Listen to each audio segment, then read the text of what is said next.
Hi guys, I'm Shelby and welcome back to the Eclectic Aficionado. So today I'm going to be doing the Home Sweet Home book tag, and I was tagged in it by Alexis over at ShelfLifeExtension. Wow, I should have known that a lot faster than that.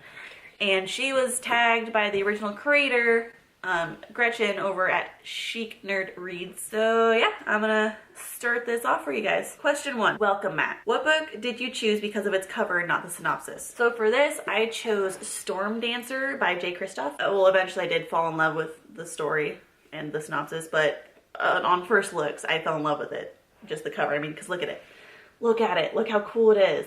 Doesn't that look intense? And it is intense. So it's about this girl who's works for kind of the Empire, and she's kind of like a sword for hire, and it's set in kind of a steampunk Japan where they harvest lotus, which pollutes the air and everything, and like you have to walk outside with some sort of mask or something over your face. And it just kind of follows her story and how she realizes what's really going on in the Empire and how to fix it. But yeah, that was kind of a terrible summary, but you guys should read it. It's really good. There's also 2 other books in the series, so yeah, you should give it a look. All right, number 2, Sofa. What book gives you comfort? So for this, I chose Mark of the Demon by Diana Rowland because, well, it's just one of those books that you can just pick up and reread. I've probably reread this series like at least twice, if not read this one probably 3 or 4 times. And it's about this girl. Her name is Kara Gillian, and she's a detective in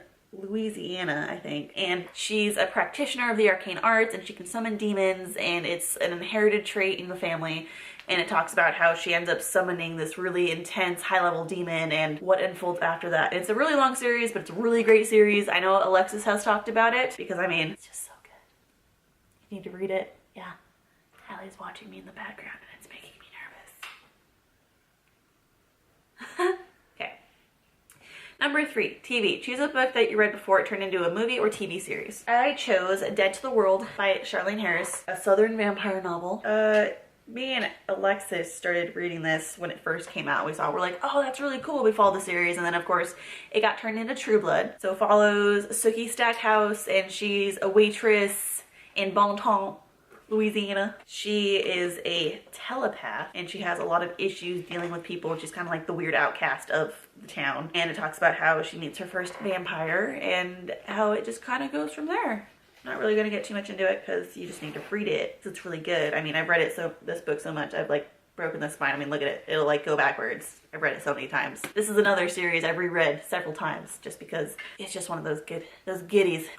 All right. So number 4, Frame. Choose a book that you would place on a wall because you want to show it off. For this, I chose Leviathan by Scott Westerfield because when I first saw this book, I was immediately drawn to the cover. I mean, look at it. It's all like steampunky and kind of awesome, and there's like clockwork stuff and all fancy like, yeah.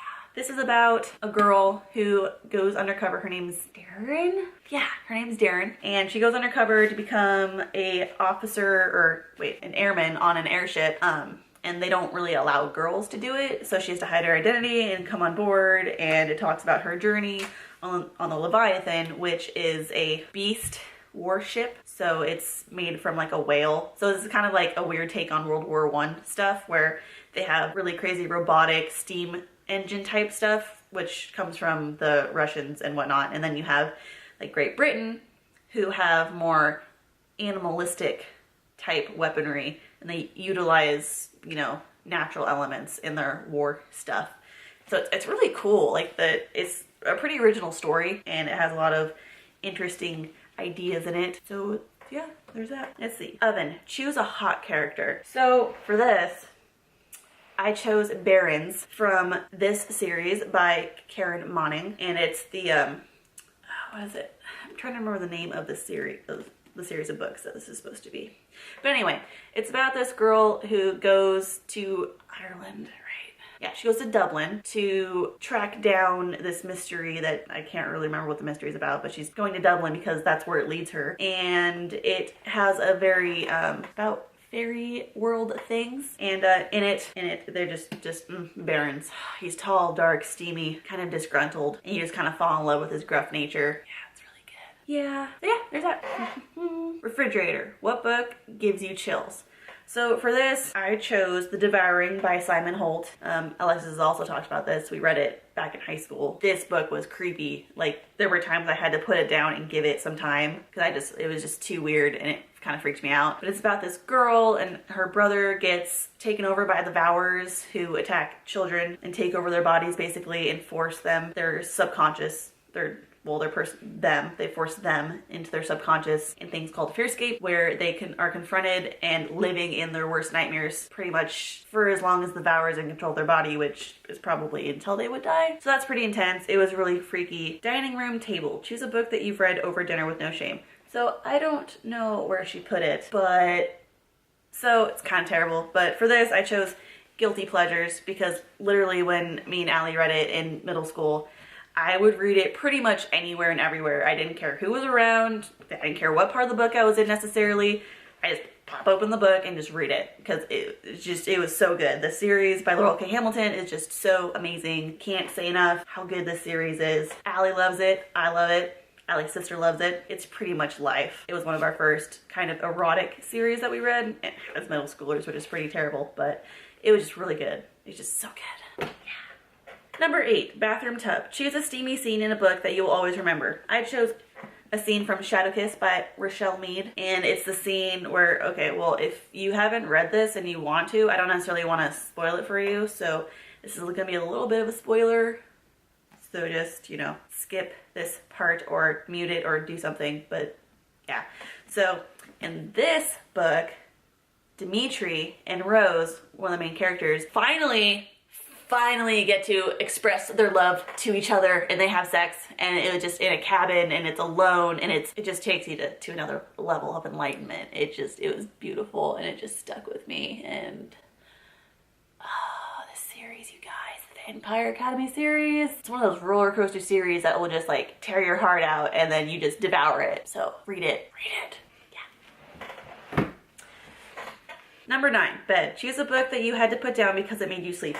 So for this, I chose Chime by Franny Billingsley. So I picked this up because I thought the cover looked really cool and the synopsis for it was pretty intense. As a matter of fact, maybe I'll just read you the synopsis. Chime. Bryony has a secret. It is a secret that killed her stepmother, ruined her sister's mind, and will end her life if anyone were to know. Bryony is a witch, and she can see the old ones, the spirits who haunt the marshes surrounding their town. The dark muse, the reed spirits, mucky face, I don't know how to pronounce this, so I'm going to say wives. She's the only one who can, besides the Chime child who sentences witches to death. Then Eldrick comes along with his golden lion eyes and a great mane of tawny hair. He is as natural as the sun, and he treats her as if she's extraordinary, and everything starts to change.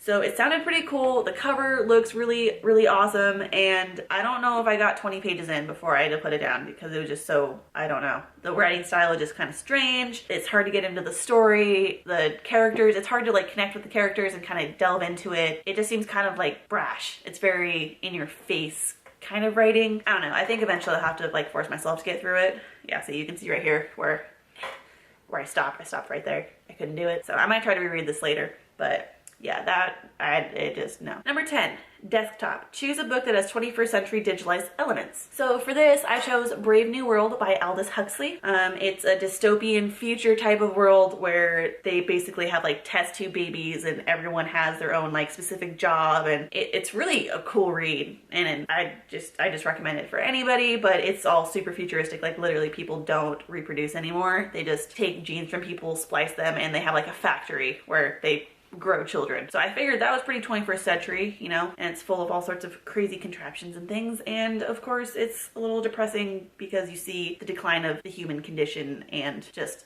culture as we know it. But it's really cool. So yeah, that's that. And then I totally didn't look up people to tag. So I'm silly and I forgot to look up people to tag. So I will tag them down below. Thanks for watching, you guys. Please rate, comment, and subscribe if you haven't already. I will see you next time, and thanks to Alexis for tagging me. So I'm just gonna end it here because now it's getting awkward and I'm being a weirdo. So thanks again, guys. I will see you next time. Laugh all you want. Laugh at me. You just leave me alone. Dang, dude. Huh? Oh. Thanks, man. I don't know what else to say.